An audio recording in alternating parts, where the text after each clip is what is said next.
Ganda ni kasi malapit na malapit. Kumusta mga higala? Saan tayo? May pinatuwa ko ng manok ng takip ng kanin mo. Ang laki. 600 ba isa lang?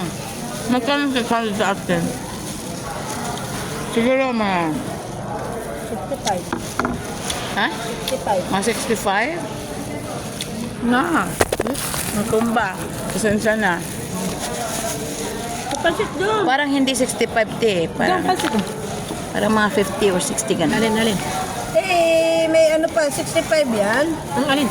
Yung isang ano, yung 600. Diba 65? Mahal pala.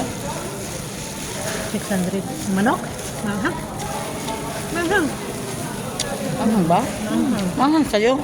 Sa akin hindi. Sa akin din. Ay, baka sa akin yan. Ayan, nakurot na. Pareho lang naman. Wala, walang sili yung sa'yo. Sa amin, no, may sili, oh.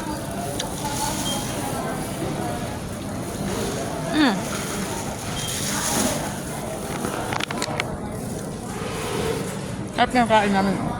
Ate.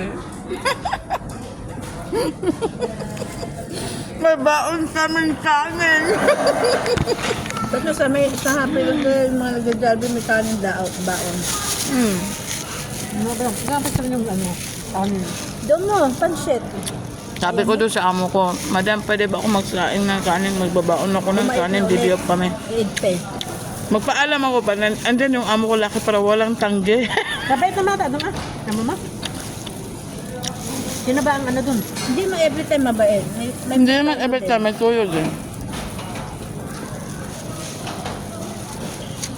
Pero pag nagpaalam ka na sa harap ng asawa niya, wala na magagawa yun. Oo na yun. Di ba? Ganun yun eh. Lalaki kasi malinis. Lalaki.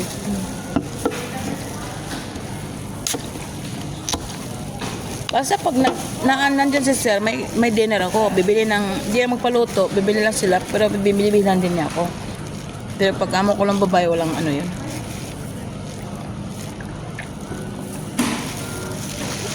Walang libre.